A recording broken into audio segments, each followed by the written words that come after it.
yang menjadi ikon pada uang Rp5.000 ini?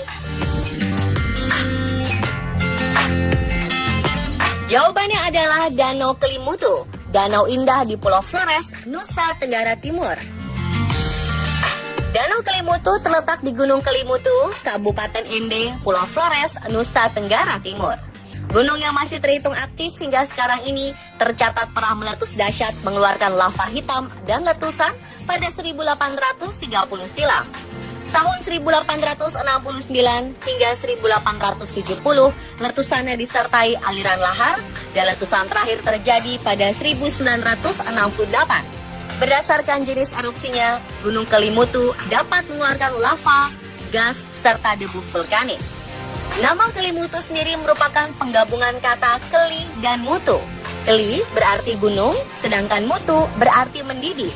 Arti nama ini menandakan jika gunung dapat melahirkan kekuatan yang sangat dahsyat saat terjadi ledakan.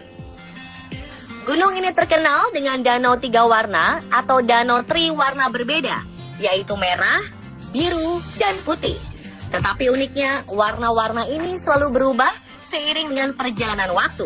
Lalu apa yang membuat danau Kelimutu ini dapat berubah warna tanpa waktu yang pasti? Benarkah mitos tentang danau ini saat perubahan warna terjadi berkaitan dengan bencana alam dan sebagainya? Lalu benarkah danau ini banyak menyimpan cerita misteri?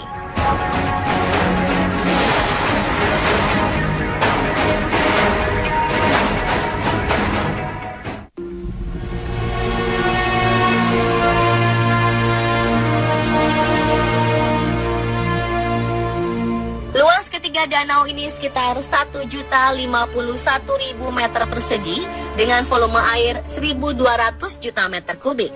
Batas antar danau adalah dinding batu sempit yang mudah longsor. Dinding ini sangat terjal, mencapai kemiringan 70 derajat dengan ketinggian dinding danau berkisar antara 50 sampai 150 meter. Hampir seabad lalu, yaitu 1915, peneliti asal Belanda yang juga diyakini keturunan salah satu suku di Kelimutu, suku Lio, bernama Van Soestelen, menemukan danau ini. Keindahannya makin dikenal luas setelah Yai Bouwman melukiskannya dalam tulisannya pada 1929. Sejak saat itu, banyak wisatawan yang datang mengunjungi danau ini.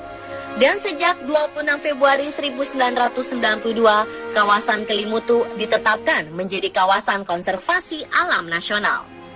Ketiga danau ini juga memiliki cerita rakyat tersendiri. Kisahnya dimulai di puncak Gunung Kelimutu yang disebut Buaria, sebutan untuk hutan lebat yang selalu berawan.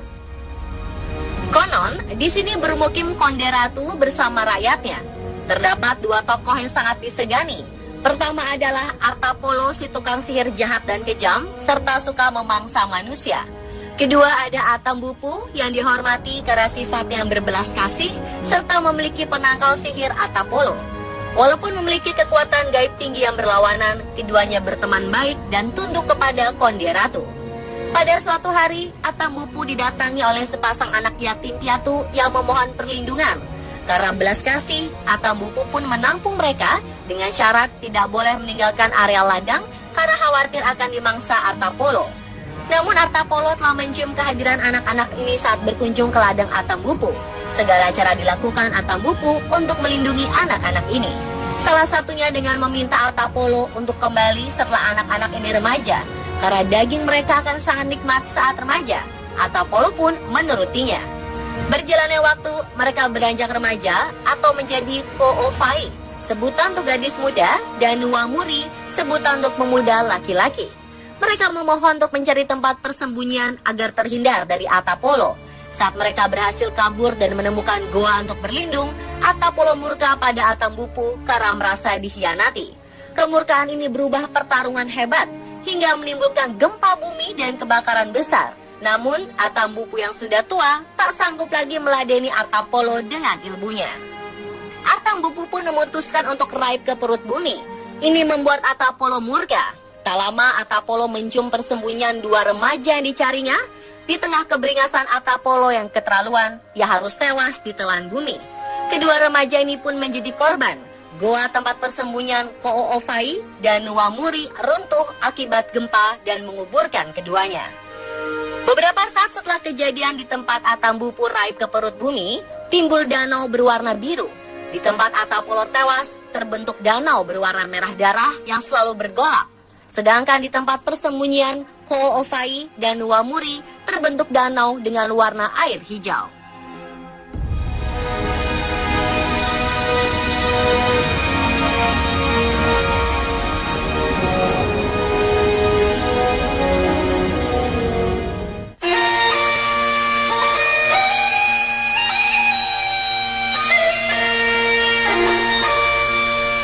Ketiga Tiwu atau danau ini diberi nama sesuai dengan sejarah terbentuknya, yaitu Tiwu Atapolo dipercaya sebagai danau tempat berkumpulnya arwah-arwah para tukang sihir atau orang jahat yang meninggal. Tiwu Nuwamuri Ko'ofai dipercaya sebagai danau tempat berkumpulnya arwah muda-mudi yang meninggal. Dan Tiwu Atambupu dipercaya sebagai danau tempat berkumpulnya arwah-arwah para tetua yang sudah meninggal. Hingga kini masyarakat percaya bahwa siapapun yang meninggal, maka rohnya akan berkumpul di 3 danau ini. Sesuai kepercayaan penduduk setempat, saat danau ini berubah warna, maka mereka harus melakukan tradisi berupa pemberian sesajen bagi arwah-arwah yang telah meninggal. Biasanya akan diadakan festival Patika, dalam bahasa setempat berarti makan. Prosesi Patika dilaksanakan di lapangan yang berada sebelum Tugu Puncak Kelimutu. Prosesi diawali dengan tarian adat yaitu Tari Gawi yang dipimpin oleh ketua adat setempat. Dilanjutkan dengan prosesi peletakan sesajen untuk leluhur.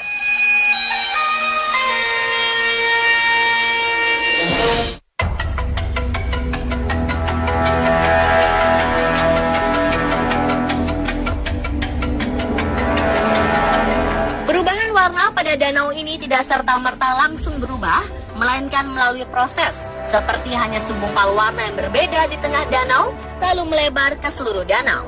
Perubahan ini hanya dialami oleh satu danau dalam setiap waktu. Tercatat, sejak 1915, ketiga danau ini mengalami beberapa kali perubahan warna dengan jumlah yang bervariasi antara 17 hingga 44 kali. Data di Taman Nasional Kelimutu menyebutkan, sejak 1915 sampai 2011, tercatat Tiwu Atapolo dengan luas 4 hektar dan kedalaman 64 meter sudah 44 kali mengalami perubahan warna. Tiwu Nuwamuri Ko'ofai yang memiliki luas 5,5 hektar dengan kedalaman 127 meter mengalami perubahan warna sebanyak 25 kali. Sementara Tiwu Atambupu dengan luas 4,5 hektar dan kedalaman 67 meter mengalami 16 kali perubahan warna. Berikut rincian perubahan warna danau berdasarkan tahun.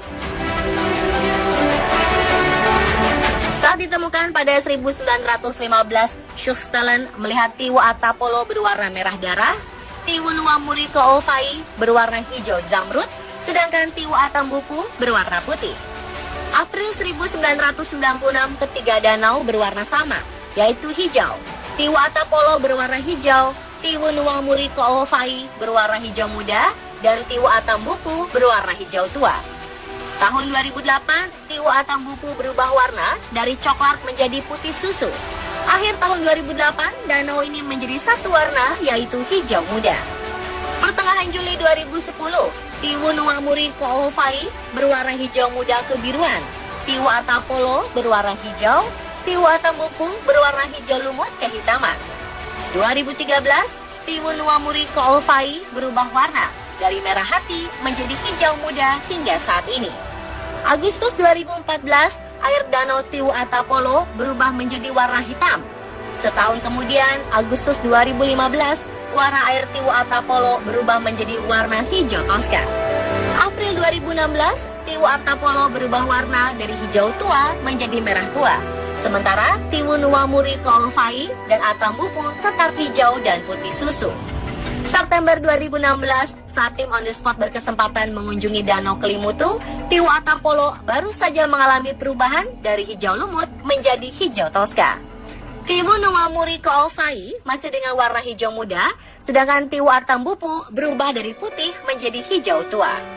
Dr. Gregory Pasternak dari University of California dalam penelitiannya pada 1992 yang dipublikasikan di Taman Nasional Kelimutu menyebutkan oksigen adalah penentu paling penting dari perubahan warna danau. Ketika air danau kekurangan oksigen, maka air terlihat hijau. Sementara ketika air kaya akan kandungan oksigen, akan terlihat merah tua dan hitam. Selain itu, gas alami lain dan juga mineral memainkan peran subordinasi juga seperti sulfur. Dengan perubahan aktivitas vulkanik oksigen dan gas lainnya, aliran berbeda dan warna air bisa berubah. Tiwa atau polo adalah perantara kawah asam garam yang sering mengalami perubahan warna yang mungkin akibat dari perubahan oksidasi air danau. Tiwunua koofai adalah kawah air dingin asam garam yang mengandung senyawa sulfur yang eksotik, sedangkan Tiwa Tambupu adalah kawah asam sulfat. Tiwa Tambupu berwarna hijau tua karena diduga merupakan refleksi warna tumbuh-tumbuhan cemara gunung yang banyak ditemukan di sekitar bibir kawah. Di saat tertentu, warna akan berubah menjadi coklat kemerahan, sebagaimana warna daun kering cemara gunung yang mengapung di permukaan kawah.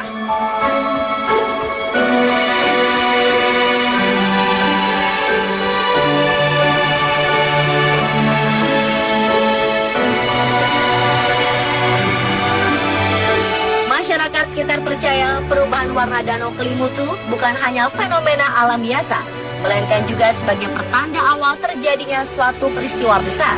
Masyarakat etnik Lio di daerah Kelimutu meyakini kawasan Kelimutu sebagai tempat yang sangat sakral, yakni kampung arwah leluhur mereka. Itu sebabnya mereka yang berkunjung ke daerah tersebut dilarang berbicara sembarangan. Lalu bagaimana masyarakat suku Lio menjalani keyakinan mereka terhadap Danau Kelimutu yang diyakini sempat meramalkan bencana di Indonesia? Mereka juga percaya bahwa mereka dapat saja melihat beberapa roh orang yang berjalan menuju danau, pertanda ajal akan menjemput. Benarkah demikian? Simak lanjutan informasi selengkapnya esok di jam yang sama hanya di On The Spot.